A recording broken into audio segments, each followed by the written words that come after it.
ഞാൻ രണ്ടാമത്തെ ദിവസം ദാസനോട് ചോദിച്ചു, എന്താ എന്റെ അടുത്ത് ഒന്ന് സീൻ പറയാത്തെ, ഇനി ഞാൻ ചെയ്യുന്നത് ശരിയാണോ, കാരണം ഇവർക്ക് അബദ്ധമായി പോയോ ഇനി എന്നെ വിളിച്ചിട്ട്, അങ്ങനത്തെയൊക്കെ തോട്ടായി പോയി എനിക്ക്. അല്ല ചേച്ചി ഇന്നാണ്, കറക്റ്റ് ആണ് ചേച്ചി ചെയ്യുന്നത്, ചേച്ചിക്ക് ക്യാരക്ടർ കിട്ടി, അപ്പൊ പിന്നെ നമ്മൾ ഒന്ന് പറയണ്ടല്ലോ. അത് ഒരു ഡയറക്ടർക്ക് നമുക്ക് തരുന്നൊരു കോൺഫിഡൻസ് ആണ്.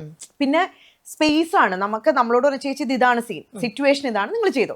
പിന്നെ സാംസൺ ആണ് നമ്മുടെ അസോസിയേറ്റ്. അപ്പൊ സാംസൺ വന്നിട്ട് കറക്റ്റ് സീൻ, പിന്നെ ഞങ്ങൾ എല്ലാവരും ഒരുമിച്ചിരുന്ന സീൻ വായിക്കുന്നത്, ഓൾമോസ്റ്റ് എല്ലാ സീനും ഒരുമിച്ചാണ് എല്ലാത്തിലും. അപ്പം വായിച്ച് നമ്മൾ അവിടെ തന്നെ ഡയലോഗ് പറഞ്ഞ് ഇംപ്രവൈസ് ചെയ്ത് ചിരിച്ച് കളിച്ച് അങ്ങനെ തന്നെയാ കേറുന്നത്. അപ്പൊ ദാസന് അധികം ഒന്നും ഇടപെടേണ്ടി വന്നിട്ടില്ല.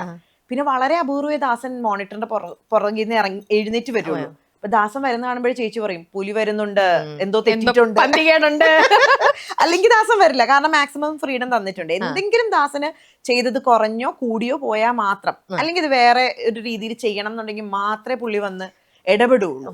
അപ്പൊ അത് അത്രയും ഒരു ഫ്രീഡം ആ സെറ്റിൽ ഉണ്ടായി.